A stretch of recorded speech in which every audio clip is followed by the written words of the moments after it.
Romanos capítulo 12. Vamos ler aí do verso 1 em diante, né? Eu vou pregar baseado no verso 3. Portanto, irmãos, exorto-vos pelas compaixões de Deus que apresenteis o vosso corpo como sacrifício vivo, santo e agradável a Deus, que é o vosso culto racional. E não vos amoldeis ao esquema deste mundo, mas sede transformados pela renovação da vossa mente, para que experimenteis qual seja a boa, agradável e perfeita vontade de Deus. Porque pela graça que me foi dada, digo a cada um dentre vós que não pense de si mesmo mais do que convém, mas que pense de si com equilíbrio, conforme a medida da fé que Deus repartiu a cada um. Pois assim como em um corpo temos muitos membros, e todos os membros não têm a mesma função, assim também nós, embora muitos, somos um só corpo em Cristo, e individualmente membros uns dos outros. Porque pela graça que me foi dada, digo a cada um dentre vós que não pense de si mesmo mais do que convém, mas que pense de si com equilíbrio, conforme a medida da fé que Deus repartiu a cada um. Então é claro que esse texto, o verso 3, ele está intimamente ligado ao que Paulo havia dito no verso 2, aqui no capítulo 12. Então por isso eu sigo ainda esta mesma linha, né? Uma mente renovada avalia-se com humildade. Uma mente renovada, vida transformada, foi o que eu preguei a semana passada. Então, nesta mesma linha, né, uma mente renovada, ela avalia-se com humildade. Porque é isso que Paulo está dizendo. Se a nossa mente tem sido transformada dia após dia pelas Escrituras, se nós não nos amoldamos ao curso deste mundo, ao pensamento deste mundo, ou seja, se nós temos sido dia após dia confrontados pela Escritura e lapidados pela Escritura, isso vai mudar a nossa perspectiva em todas as esferas. Nós temos visto dia após dia que as pessoas acham que a arrogância ela está ligada com a fé. Pelo contrário, a humildade está intimamente ligada com a fé. É isso que nós vemos nas Escrituras a todo instante. E Paulo nos chama a atenção mais uma vez por conta disso. Porque veja, nós vivemos em um mundo que é marcado por guerras, por grandes conflitos. E as pessoas estão em busca para solucionar esses conflitos. Paulo está nos dando aqui uma base para que eu e você possamos solucionar os conflitos entre seres humanos, entre marido e mulher, entre pai e filho, entre irmãos na comunidade. Paulo está nos dando, inspirado por Deus, um parâmetro, um princípio, que nós devemos colocá-lo em prática em nossas vidas. E aquele que tem sido transformado pela Escritura, por meio da palavra de Deus, ele vai olhar para si e vai se avaliar com humildade, com equilíbrio. Porque é isso que ele está dizendo, ó. Porque pela graça que me foi dada, digo a cada um dentre vós que não pense de si mais do que convém. Por que casais brigam? Por que jovens se levantam contra os seus pais? Porque são arrogantes, são orgulhosos, são impetulantes. Nós somos assim. Todos nós que estamos aqui, sem exceção, do mais novo ao mais velho. Isso está dentro do meu e do seu coração. Nós somos arrogantes. Engraçado que quando nós vamos para a Escritura, como por exemplo, temos meditado aqui na quarta-feira, no livro de Salmos, constantemente os salmistas confessam os seus pecados diante de Deus. Orgulho, inveja, arrogância e por aí vai. Agora, a cristandade moderna tem dificuldade para enxergar os seus próprios pecados. Talvez você esteja aqui nesta noite e você não consegue se enxergar, como a Bíblia diz. Os cristãos hoje eles querem seguir o coração deles. E muitos pastores dizem isso. Siga o seu coração. Ora, a minha Bíblia e a sua Bíblia diz que o nosso coração é corrupto e desesperadamente enganoso. Quem o conhecerá? O nosso coração constantemente prega peça em nós. Em mim e em você. O seu coração prega peças em você. O meu prega no meu coração. E prega em mim mesmo. E nós somos constantemente enganados pelo nosso próprio coração. E Paulo está dizendo, olha, tomem cuidado. Tomem cuidado. Olha, que vocês não pensem de si mesmo mais do que convém. Porque a todo instante nós queremos um pedestal. Nós queremos estar nos holofotes. Nós achamos que somos superiores aos outros. Todavia, Paulo aqui, mais uma vez, inspirado por Deus, cheio do Espírito Santo, está nos chamando a uma vida quebrantada, uma vida humilde diante do Senhor. Aonde ele vai dizer, né, que nós devemos considerar uns aos outros superiores a nós mesmos. né? Se nós vivêssemos com essa perspectiva de olharmos para o irmão e pensarmos o seguinte: ele é superior a mim, não teria problema, não teríamos conflitos, não teríamos guerras, né? E nenhuma dor de cabeça. Então, após expor a doutrina da justificação pela fé, após Paulo mostrar a situação do homem, após Paulo nos mostrar a soberania de Deus na salvação, após Paulo tratar várias e várias doutrinas, do capítulo 1 até o capítulo 11, agora no capítulo 12, Paulo ele nos chama a uma transformação, uma renovação da nossa mente.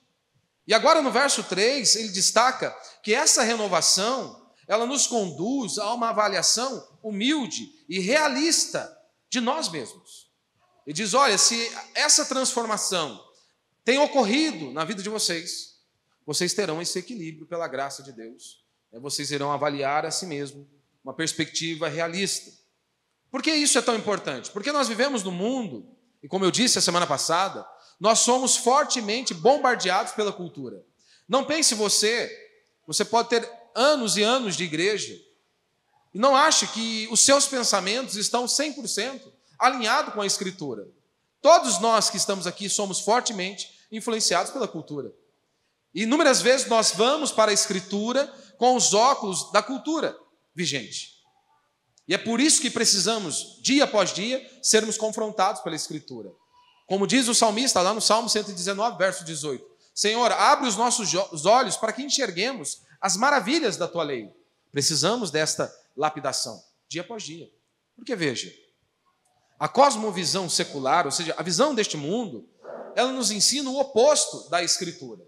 A visão secular, a cosmovisão secular, nos ensina que a autoestima elevada, ela é essencial para o seu sucesso. Não é isso? Você tem que se amar mais. Muitos olham para aqueles que dizem estar em depressão, né, que estão vivendo angustiados. E aí o conselho de muitos é: você precisa se amar mais. Não, talvez isso seja o grande problema. Porque o mundo não gira em torno de nós. O mundo não gira sobre a minha vida ou sobre a sua vida. Mas esse mundo, essa cosmovisão secular, nos ensina isso. Que você precisa ter uma autoestima elevada. Isso é essencial para que você possa ser uma pessoa de sucesso neste mundo caído. Ou seja, nós somos influenciados e incentivados a todo instante a nos afirmar, a acreditar que nós somos especiais e que nós podemos conquistarmos tudo desde que nos dediquemos. Não é essa a mensagem de muitos líderes religiosos? Desde que você se dedique, você chegará aonde você quer. A minha Bíblia diz o oposto. As pessoas estavam dizendo: olha, amanhã nós vamos para tal lugar, amanhã nós vamos fazer isso ou aquilo. Tiago os exorta dizendo: se Deus permitir, se Deus, aí vem, né, o nosso ditado, se Deus quiser. Se Deus permitir, nós faremos isso. Mas se Ele não permitir, nós não faremos. Então não interessa, desde que você se dedique, você vai alcançar o que você quer. Isso é mentira, é balela, e não interessa se foi um pastor que disse. A Escritura diz o oposto. Porque veja, e isso não estou te chamando a viver uma vida tranquila, né? Não se esforce, não se dedique. Pelo contrário, se o Espírito Santo habita em você, o seu maior desejo é viver para a glória de Deus. O seu maior desejo deve ser fazer a vontade do seu Pai. Não é isso que Jesus disse? Aquele que me ama, guarda os meus mandamentos. Então, se o Espírito Santo habita em mim, o meu maior desejo é que o Senhor seja glorificado por meio da minha vida. Então, eu vou fazer tudo com excelência. Devo fazer tudo com essa perspectiva de que Deus seja glorificado. Ponto final. Mas veja, desde que você se dedique, você pode chegar aonde quiser. Imagine uma pessoa que levanta cedo, dá duro, ele quer ser um jogador de futebol. Ele levanta cedo, treina pra caramba e se esforça. E ele faz tudo que está ao alcance dele. Mas ele pode sair aí à rua, ser atropelado. Um cara bêbado pode atropelá-lo, ele pode perder as suas pernas. Como dizer para esse homem: desde que você se dedique, você pode tudo que você quiser? É impossível. Mas nós vivemos neste mundo e vemos dia após dia líderes religiosos dizendo isso. Desde que você se dedique, você pode chegar aonde você quiser. Contudo, a Escritura, ela apresenta um caminho completamente diferente. A Escritura nos mostra uma vida centrada em Deus, onde nos vemos à luz da sua graça, aonde nós somos confrontados dia após dia pelas Escrituras. E então devemos a cada dia pedir que o Senhor abra os nossos olhos, quebrante o nosso coração, para que enxerguemos da maneira correta, para que tenhamos o equilíbrio em todas as esferas da nossa vida, para que possamos nos enxergar à luz da Escritura, e não segundo os padrões humanos, e não segundo ao curso deste mundo, ou a cultura vigente. Porque, convenhamos, meu irmão, o ser humano, todos nós que estamos aqui, por natureza, nós somos tendenciosos ao orgulho e à autossuficiência. Não é assim? Nós achamos que não precisamos nem de Deus, muitas vezes. Uma evidência que você acha que você não precisa de Deus é a sua oração. Se nós não oramos, o que nós estamos dizendo? Que nós não precisamos dele. Eu dou conta do recado. Eu não preciso me dobrar diante do Senhor e falar: Deus, tem misericórdia de mim, me ajuda, me dá graça, me dá sabedoria para eu conduzir a minha casa, o meu trabalho, criar os meus filhos, conduzir o meu casamento.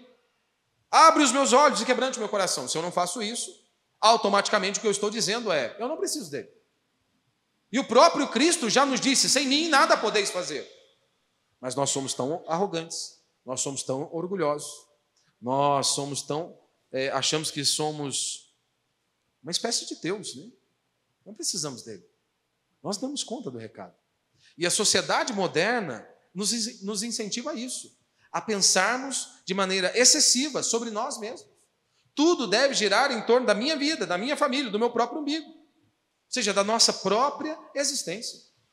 O Evangelho de nosso Senhor Jesus Cristo, porém, nos ensina que nós devemos olhar para Deus e para os outros com humildade e serviço, um coração disposto a servir, a ajudar. E todos, como um corpo bem ajustado, bem alinhado, vamos prosseguir para o alvo que é Cristo.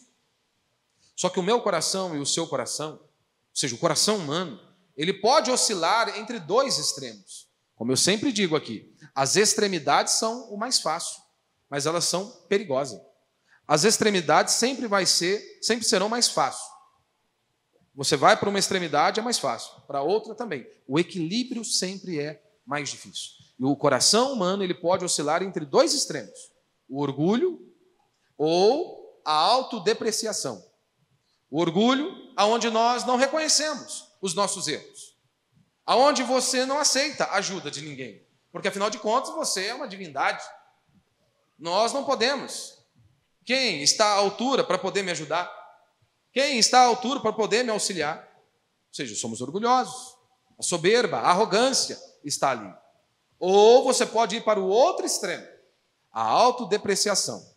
Ou seja, é aquela avaliação completamente desfavorável que alguém faz de si mesmo. Você pode fazer de si mesmo, né? Onde não há nada em seus feitos. E eu não estou falando com relação à salvação, porque a salvação é obra exclusiva de Deus do início ao fim.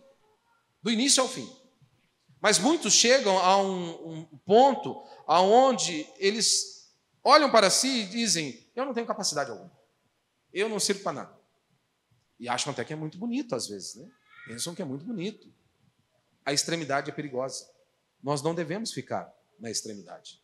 Ambos são formas distorcidas de avaliar a si mesmo. Então, a verdadeira transformação, ela ocorre quando nós nos submetemos à palavra de Deus, quando nós nos dobramos diante do Senhor e clamamos a Ele dia após dia, para que nós possamos ser amoldados à imagem e semelhança do nosso Deus, para que dia após dia, ao sermos confrontados pela Escritura, possamos nos parecer com Cristo, porque é isso que Paulo vai dizer, diz aqui em Romanos: se nós somos filhos de Deus, nós devemos nos parecer com o nosso Pai. E como eu disse a semana passada, quando as pessoas olham para você, reflete a Cristo, remete a Cristo, ou as nossas ações, decisões, reações não apontam para Cristo. Porque se não apontar para Cristo, você precisa rever os seus fundamentos. Então aqui em Romanos capítulo 12, verso 3, Paulo ele está ali inspirado por Deus, nos chamando a abandonar esse pensamento inflado sobre nós mesmos. E ele está nos exortando e nos chamando a abraçarmos uma visão equilibrada, fundamentada na fé. Ou seja, como podemos desenvolver uma visão correta sobre nós mesmos? Precisamos da Escritura. Precisamos estar ali prostrado diante do Senhor. E é sobre isso que eu quero tratar com você nessa noite, de maneira bem breve. Primeiro, o que está diante de nós aqui é a autoridade apostólica na exortação.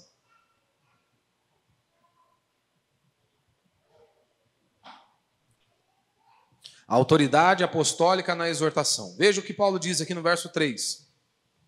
Porque pela graça que me foi dada. Se você já prestou atenção, inúmeras vezes que Paulo começa as suas epístolas, Paulo diz, servo do Senhor, ou chamado por Deus, e não por homens. Ou seja, a todo instante, Paulo está reafirmando que ele foi separado por Deus, que ele é servo de Deus, ou seja, que ele existe para fazer a vontade de Deus. E essa deveria ser a nossa perspectiva, de todo aquele que se diz cristão, que diz que o Espírito Santo habita dentro dele. Todos nós deveríamos viver com essa perspectiva, de fazer a vontade do nosso Pai. Nós temos um dono, nós temos um Pai. E nós devemos existir para Ele, para a glória dEle. E Paulo está dizendo isso aqui, olha, pela graça que me foi dada, digo a cada um dentre vós. Ou seja, ele está falando da sua autoridade apostólica. E ele está dizendo de maneira muito clara que o seu chamado é fruto da graça de Deus. E por que isso é tão importante?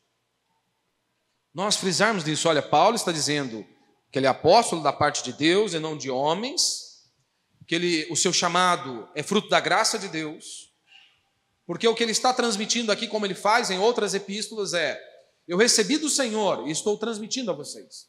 Ou seja, isso aqui é palavra de Deus a mim e a você. Eu sei que muitas vezes você pode achar que, não, eu não tenho uma perspectiva acima de mim mesmo. Ou seja, eu não olho para a minha vida, eu não me coloco acima do que convém. Nós nos colocamos a todo instante. Por isso temos conflitos. Seja no matrimônio, seja no relacionamento com a cristandade, com a irmandade, na comunidade. Por isso há muitos problemas, porque você se acha demais. Se colocou-se num nível mais do que convém. Por isso, encontra-se em problema. Paulo ele está dizendo que ele está nos ensinando. Ele não está nos ensinando por sua própria sabedoria, mas ele está dizendo da parte de Deus. Eu recebi do Senhor e estou transmitindo a vocês. Ou seja, a palavra de Deus confrontando a todos nós, do mais novo ao mais velho. Porque nós somos podres. E a Escritura, mais uma vez aqui, Paulo está dizendo, e se eu e você simplesmente negligenciarmos esta ordem do Senhor, você pode e deve estar preparado para grandes conflitos, para grandes sofrimentos, para muitas dores. Então, a humildade, ela começa ao nos submetermos o nosso entendimento à palavra de Deus.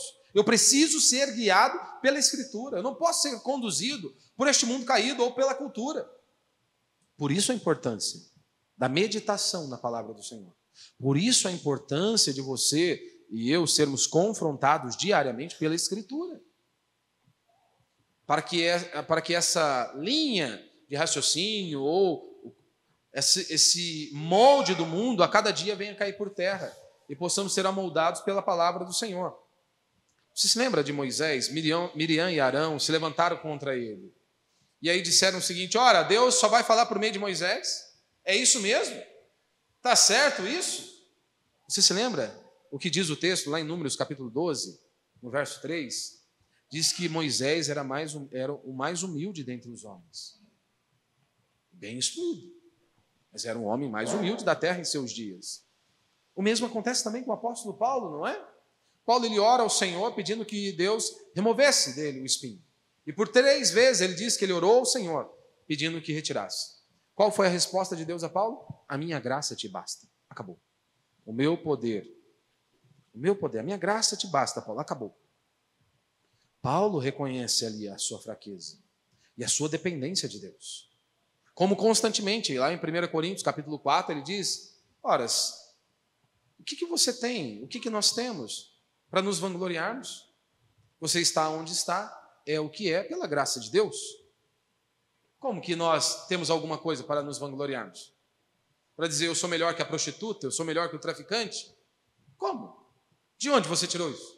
Somos o que somos pela graça de Deus. Se estamos aqui, é porque o Senhor abriu os nossos olhos e quebrantou o nosso coração. Senão nenhum de nós estaríamos aqui. Você estaria em qualquer outro lugar, menos ouvindo a palavra de Deus. Todos nós, sem exceção. Então, esse reconhecimento de que tudo vem da graça impede qualquer orgulho espiritual. Se eu sou o que sou pela graça de Deus, do que eu vou me vangloriar? Se estou onde estou é fruto da graça de Deus, do que eu vou me vangloriar? seja, todo orgulho cai por terra. Todo orgulho vai para o chão. Segundo, o perigo do orgulho e da autossuficiência.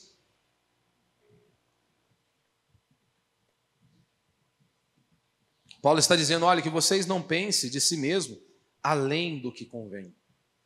E os conflitos surgem daí. Nós nos colocamos num patamar aonde, mesmo que você não verbalize isso por meio dos seus lábios, no seu coração, você se acha melhor do que o outro. Seja a sua esposa, o seu esposo, filho, olha para o pai e ele se considera melhor do que os próprios pais. E por aí vai. O pecado nos inclina a uma visão distorcida de nós mesmos, seja pelo orgulho ou pela falsa humildade. E aqui, muitos reformados, nós reformados, podemos cair nesse ponto, né, da falsa humildade, até a nossa oração. Sou podre, pecador, depravado, corrompido, da planta dos pés ao alto da cabeça.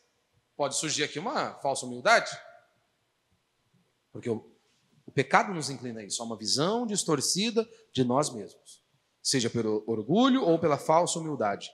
O orgulho espiritual. Você se lembra da parábola lá do fariseu e do publicano? O fariseu só faltou dizer o seguinte, olha, eu agradeço a Deus por mim mesmo, né? Ele só faltou dizer isso, batia no peito. Se você se lembra, o publicano não tinha coragem de levantar os olhos ao céu. E todos nós nos lembramos, quem desceu justificado? O fariseu, o santo? A seita mais rigorosa daqueles dias?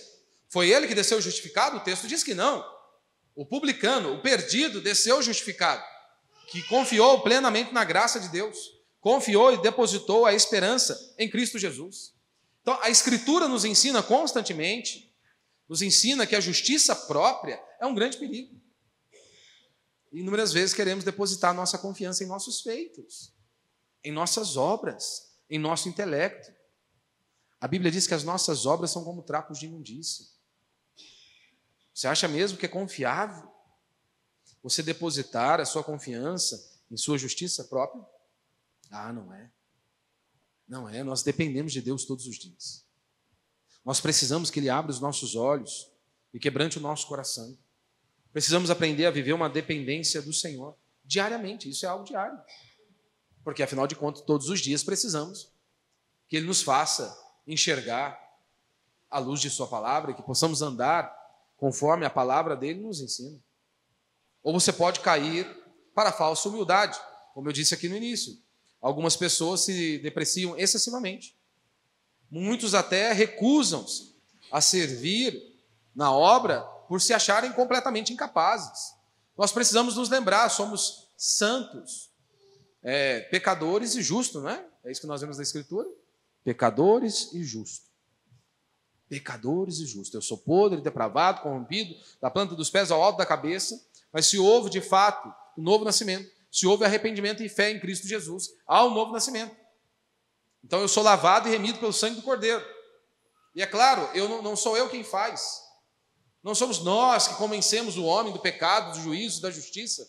Louvado seja Deus que continua sendo o Espírito Santo, que convence o homem do pecado, do juízo e da justiça. Então nós temos que tomar cuidado.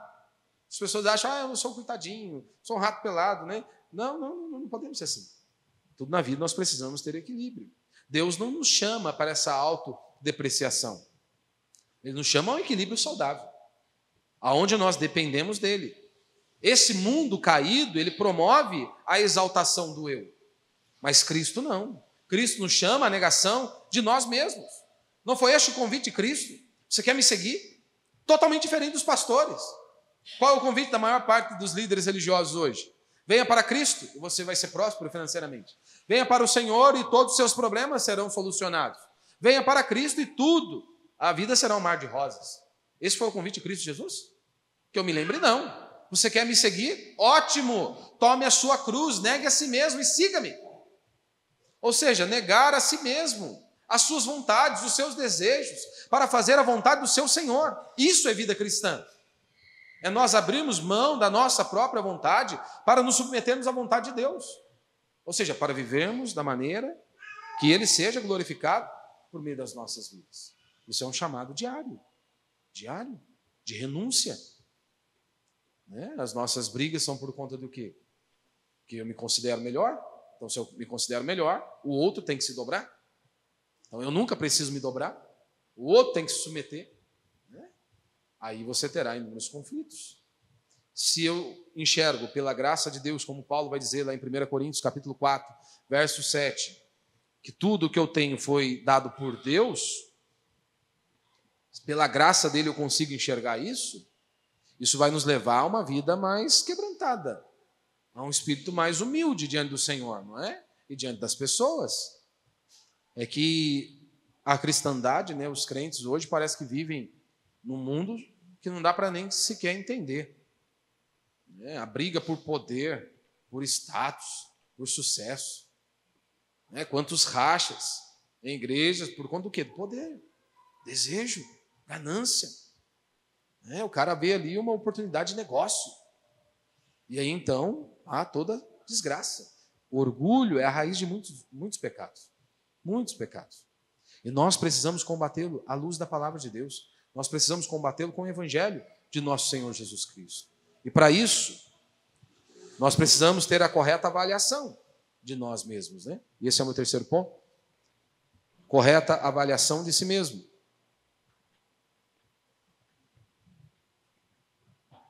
Porque é isso que ele continua na leitura do texto, né? Porque pela graça que me foi dada, digo a cada um dentre vós que não pense de si mesmo mais do que convém, mas pense de si com equilíbrio, com a medida da fé que Deus repartiu a cada um. Pense de si mesmo com equilíbrio ou com moderação. Então, a humildade bíblica não significa pensar menos de si, mas pensar de maneira correta. Pensar de maneira bíblica. Nós precisamos nos esforçar. E como nós podemos equilibrar essa humildade com a confiança no chamado de Deus? Você se lembra Pedro? Pedro, por um momento, ele trilhou esse caminho da autoconfiança, que todos nós estamos sujeitos. Você se lembra? O próprio Cristo disse: olha, Pedro, fica atento que Satanás quer te peneirar. Olha, vocês vão me trair. O que Pedro disse? Você lembra? Pedro bate no peito e diz: Senhor, todos podem te negar. Eu estou pronto para ir contigo da prisão à morte. Isso aqui é uma característica de gente autoconfiante. E um dos primeiros passos, né, para essa autoconfiança que vai levar à queda é deixar de orar. Mostra nitidamente que nós confiamos em nosso próprio braço, quando nós deixamos de orar. O próprio Cristo havia o advertido, e Pedro simplesmente negligencia. Não é isso que você pode fazer inúmeras vezes? Está escancarado aqui na Escritura. Jesus disse: sem mim nada podeis fazer. Quantas vezes nós nos lembramos de dobrarmos os nossos joelhos e apresentarmos a nossa causa diante do nosso Deus? Queremos mexer os palitinhos, mexer os pontos ali, ou seja, nós vamos dar o jeitinho brasileiro, né? Não precisamos de uma intervenção divina, não precisamos da mão do Senhor nos conduzindo, nos abençoando. Não, nós não precisamos. Achamos que damos conta. Pedro foi assim. Por um instante ele trilhou esse caminho. E isso o levou à queda. Isso o levou à queda. E não apenas Pedro, muitos focam em Pedro e Judas, os traidores, mas todos abandonaram a Cristo. Todos enfiaram o rabinho entre as pernas e fugiram. Todos o abandonaram. Essa é a realidade. Então, como equilibrar isso? Você se lembra depois? Imagine se você fosse Pedro. Todos sabem que você negou a Cristo, mesmo após a advertência do próprio Cristo. Imagine, não tinha microfone, mas imagine, tente visualizar e se colocar no lugar de Pedro. Negou a Cristo perante todo mundo, agora o Senhor o mantém ainda como líder ali, e Pedro vai pregar. Como que você acha que ele sobe para pregar? Você acha que tinha ali autoconfiança? Ou ele dependia totalmente do Senhor? É claro que ele dependia totalmente do Senhor. Ele já havia falhado, ele já havia fracassado, ele já havia confiado em si mesmo. E ele viu, não deu certo. E agora, como abrir os lábios e anunciar as verdades de Deus? Ou seja, somente confiando nele. Somente confiando em Cristo, após ser restaurado por Cristo, dependendo totalmente do Senhor. Paulo mesmo sendo apóstolo, você percebe isso? Paulo considerava-se o menor dos apóstolos. Paulo está ali, dizendo.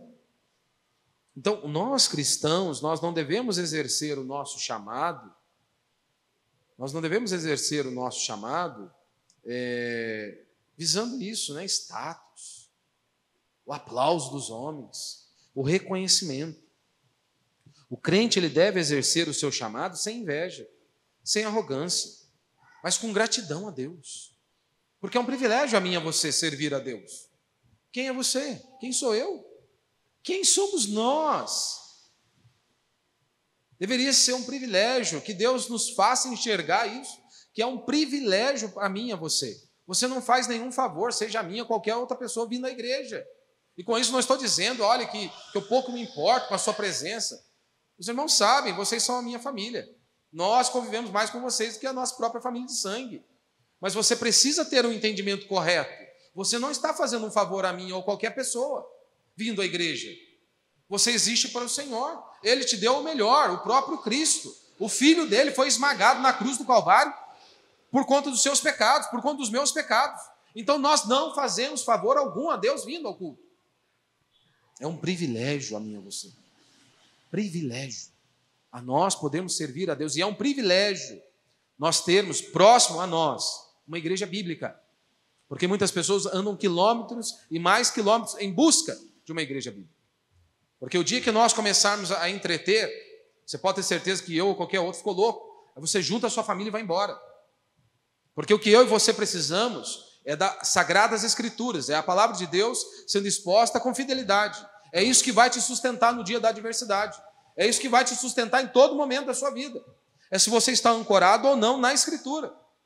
E nós fomos chamados a exercer o nosso ministério, o nosso chamado, sem inveja, sem arrogância, fazendo para Deus, para a glória do Senhor, com gratidão e prestando o nosso serviço.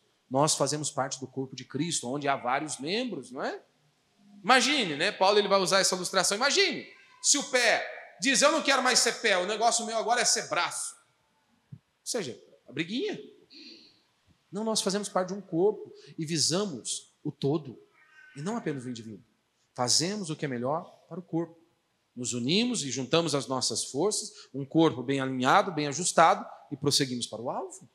Fazemos a vontade do nosso Pai. Ou seja, cada um de nós tem uma função. Assim como você olha para o seu próprio corpo físico, que cada membro do seu corpo ele tem uma função essencial e deve ser executado, porque senão há sérios problemas.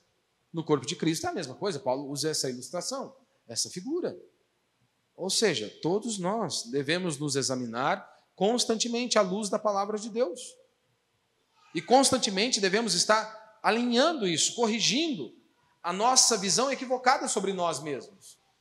Porque não se engane, nós tendemos a sermos excessivamente críticos com os outros. Excessivamente críticos com os outros. Conosco? Com a gente mesmo? Ixi! Olha, bem, flexibilizamos bem. Com os outros, duros.